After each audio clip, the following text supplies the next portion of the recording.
फुलवंत प्रेमदास बोरकर, राहणार मालची, मुक्काम बानूर फाटा, तहसील पुरी, जिल्हा नागपूर.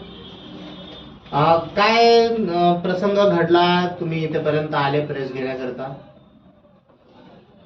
प्रसंग म्हणजे माझा घरदार, म्हणजे पूर्ण सामान मालमत्ता हे सर्व घेऊन गेले साहेब ग्रामपंचायत मध्ये. ते कोण घेऊन गेलं ग्रामपंचायत? सरपंच, सचिव, त्याचे सहकर्मी, सदस्यगण.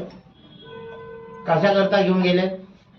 ते म्हणजे सरकारी पाईपलाईनच्या किरकोळ भांडण झालं, त्याच्यातून हा प्रसंग घडवून आणला साहेब. म्हणजे भांडण झालं सरकारी पाईपलाईनचं आणि त्यांनी तुमचं घर तोडलं. कोणी तोडलं? कोण आहे त्याच्यामध्ये? मुख्य आरोपी कोण आहे? सरपंच बंडू नरुले, बीबी खोये, सोपान नरुले, हरीश कडव, सचिन कुडके. हे सर्व कोण आहेत ज्यांचे तुम्ही नाव घेताय? हे त्याले सपोर्टाची शंकर साहेब ते होते, देती भरपूर लोक देती त्यांच्यात बाया. मग तुम्ही या प्रकरणाची कुठे दखल म्हणजे नोंदणी वगैरे करवली का? कंप्लेंट वगैरे दिली गेला का? होता साहेब, आमची घेतला नाही त्यानं. कोणी घेतली नाही? पोलीसवाल्यानं, कुईचे पोलीसवाले. कुईच्या पोलीसवाल्यांनी काय म्हटलं तुम्हाला? आमची रिपोर्ट नाही घेतला त्यानं. काय म्हणत होते रिपोर्ट द्यायला गेले तेव्हा? नाही घेत म्हणत ते. तर मग तुम्ही त्याच्यानंतर वरिष्ठांना कोणाला सांगितलं? हे साहेब आले, हे साहेबही आमच्या बरोबर याचे कार्यकर्ते, पदाधिकारी जे काही होते समाज बांधव, ते आम्ही पोलीस स्टेशनलाही गेलो होतो, पण तरी नाही घेतला त्यांनी. तर ते जे तुमच्या गावचे सरपंच आहेत तर आणि सचिव पण होते का तुमचे? हो, बीबी भोये. तर सरपंच आणि सचिवांनी तुमचं जेव्हा घर तोडलं तर काय कारण दिलं घर तोडण्याचं? अतिक्रमण आहे म्हणून. अतिक्रमण आहे असं सांगितलं. कुठे राहतात? कुठे आहे ते घर तुमचं? बानूर फाटा, मुक्काम बानूर फाटा. जागा कोणाची आहे ती? आपली घोरपडी. आमचे पूर्वज जे काम करत होते त्या जागा होते घोरपडी. तर पाडलं. हो. आणि आणखी काय म्हणजे तुम्हाला मारहाण केली का किंवा काही शिवीगाळ केली का? हो, शिवीगाळ केली. माझ्या पोराने मोठ्याने हिमांशू प्रेमदास बोरकर याले मारलं आणि त्याले म्हणे तू येते कसा राहते म्हणे, त्या बापाची मायला जागा होय का म्हणे, हे तुले येथून फेकून दाखवेन तर फेकून दाखवेन म्हणे, तुझ्यासाठी 2 एकर इका लागली तर चालेल म्हणे जागा, पण तुले येथे ठेवणार नाही म्हणे. तो सरपंच तो चालताना आपला एक ठेकेदार घेऊ आणि एक पाणी सोड्या घेऊ. तुमच्याच घर तोडलं की आजूबाजूचं? नाही, माझंच घर तोडलं साहेब. तुमच्याच घर अतिक्रमण मध्ये? हो, त्याच्या गावी आहेत ना साहेब अतिक्रमण, त्याचे नाही जोडलं. किंवा 5 गावाची गट ग्रामपंचायत त्याची असतीलच ना साहेब, तर त्याचे नाही तोडलं. माझं अतिक्रमण आहे म्हणून तोडलं. तुमचं घर जिथे पाडलं त्या ग्रामपंचायतच्या लोकांनी, तिथे आणखी किती घर बनलेले आहे? माझ्या घराजवळ हो, माझंच घर आहे. तुमचं एकच घर आहे? हो, गाव दूरच आहे. एक अर्धा किलोमीटरवर आहे, कोणता 1 किलोमीटर आहे, कोणता 1.5 किलोमीटर आहे. मी मनात राहतो गावाच्या, 3 गावाच्या. अगोदर काही नोटीस वगैरे आला का तुम्हाला? त्या 5-6 दिवसातच 2 नोटीस दिलं साहेब, मूर्त्या हटवण्याबाबत. मूर्त्या माहिती महापुरुषाच्या. मग कोणत्या मूर्त्या हटवल्या का? कोणाच्या मूर्त्या होत्या? तथागताची, बाबासाहेब आंबेडकरांची, शिवाजी महाराजांची आहे. मग त्या मूर्त्यांना तोडलं का त्या लोकांनी? नाही, ते मयूरा बापू आला ते त्यानं नाही तोडलं. नाही तर हरीश कडव एक डवल्याचं काम आहे म्हणे आणि माझ म्हणे याले जेसीबी भरपाडलं साहेब. मूर्तीचं मुंडके घेत तुटलं ना? हो, ते तथागताचा मुंडका असा वरता आलाय. आता असाच ठेवला का म्हणे, तेवढं कळलं नव्हतं. बहुजन आघाडीतर्फे यांच्या गावाला गेले तर काय आपल्याला तिथे प्रसंग दिसला आपल्याला? सर्वप्रथम माझ्या सर्वांना जय भीम. या प्रकरणाचं 23 तारखेला हे प्रकरण घडलेलं आहे असं मयूर बोरकर तिथल्या सामाजिक कार्यकर्त्यांनी मला कॉल केला होता आणि 24 तारखेला संपूर्ण जिल्ह्याचे तालुक्याचे पदाधिकारी घेऊन त्या घटनास्थळी आम्ही चौकशीला पोहोचलो.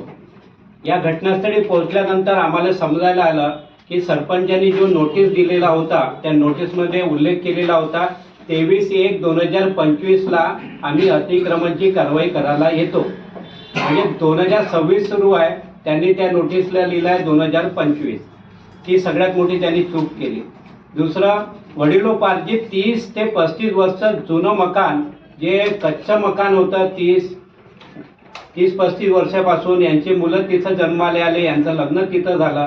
वडिलोपार्जित घर, तिथं ते बकरी पालन आणि कोंबडी पालनचा व्यवसाय करत होते. असं राहतं घर सरपंचांनी द्वेषपूर्ण दलित विधवेचं घर बुलडोजरनी पाडले. त्यांचा पोटा पाण्याचा जो व्यवसाय होता, एक पांठेला होता, तो पांठेला सुद्धा चौकाचा यांनी पाडून टाकला. 4-5 गावातले लोक तिथं पूजा करायला जे येत होते, ते महापुरुषाचे पुतळे त्यांच्या अंगणात ठेवलेले आहेत.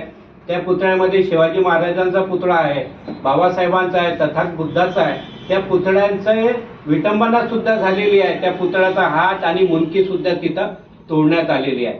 पुन्हा आम्ही तिथं माहिती काढली तर हिमांशू बोरकर यांचा जो मोठा मुलगा आहे, यांनी घराचं झाड काढतो म्हणून जेव्हा JCB लावली तर पाण्याचा पाईप तुटला आणि पाईप तुटला. सरपंच नरुले त्या गावातला तिथे येऊन त्यांना मोठ्या मुलाला मारहाण केली आणि त्याला जातीवाचक शिव्या दिल्या का मायरा तुला पाहून घेईन आणि ह्या घरासकट तुला ह्या गावातून हाकलून लावी, असं त्यांनी आपलं बोलणं केलेलं होतं, संभाषण केलं होतं. आणि यांनी ती पाईपलाईन दुरुस्ती करून दिली, तरी मनात द्वेष ठेवून त्यांनी सलग 2 नोटीस देऊन ग्रामपंचायत ऍक्टचा GR जो म्हणते की 2011 पूर्वीचे जे काही अतिक्रमण असतील ते कायमस्वरूपी करून त्यांना पट्टा दिला पाहिजे, पण काढलं पाहिजे. पण अशा प्रकारे कोणतीही प्रोसेस त्यांनी न करता वडिलोपार्जित घर, त्याला अधिकार नसताना सरपंचांनी जमीनदोस्त केले.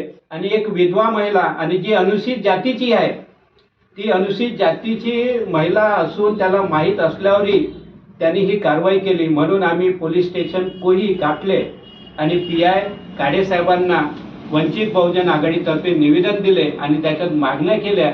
सर्वप्रथम या सरपंच नरुले आणि सचिव BB भोयर यांच्या सहीने जे पत्र दिलं होतं, आदेश दिला होता अतिक्रमण तोडण्याचा, त्यांच्यावर ॲट्रॉसिटी ॲक्ट तहत, अनुसूचित जाती जमाती कायद्यातहत त्यांच्यावर गुन्हा दाखल झाला पाहिजे. दुसरं, ज्या महिलेचं घर आणि दुकान पाडण्यात आलं त्या घराची आणि दुकानाची त्यांना आर्थिक भरपाई दिली पाहिजे. तिसरं, शासनाकडे त्यांनी अर्ज केलेला आहे पट्टे वाटपसाठी, त्यांना तात्काळ पट्टा वाटप झाला पाहिजे. आणि चौथं, खैरलांची पुन्हा घडू नये म्हणून तिथं त्यांना पोलीस संरक्षण दिलं पाहिजे. 24 तारखेला हा अर्ज दिल्यानंतरही त्या लोकांनी, आम्ही 3 दिवसानंतर विचारणा करायला जेव्हा गेलो त्यावेळेस त्यांनी पुन्हा आम्हाला म्हटलं का आम्हाला अजून 2-3 दिवस द्या, आम्ही ह्या प्रकरणाची चौकशी करत आहोत. शासन प्रशासन, तिथे तहसीलदार होते, BDO होते, SDO मॅडम जैन होत्या, यांनी जेव्हा टाळाटाळ करण्याचा प्रयत्न केला. म्हणून आम्ही सर्व वंचित बहुजन आघाडीचे नागपूर जिल्ह्याचे पदाधिकारी कार्यकर्ते यांनी 31 जानेवारीला भव्य जन आक्रोश मोर्चाचे आयोजन कुई शहरामध्ये केलेलं आहे. यांना अन्याय अत्याचार जो झाला त्याच्या विरोधात हा मोर्चा आहे, त्यांना न्याय मिळवून द्यायचा आहे. आणि ह्या मोर्चाद्वारे आपण हजारोच्या संख्येने तिथे दाखल होणार आहोत. मी नागपूर जिल्ह्याचे तमाम आंबेडकरी समाज, तमाम संघटनाला विनंती करतो की आपण या विधवा महिलेला, या दलित महिलेला न्याय मिळवून देण्यासाठी या मोर्चामध्ये सामील व्हा. थांबतो. धन्यवाद. जय हिंद.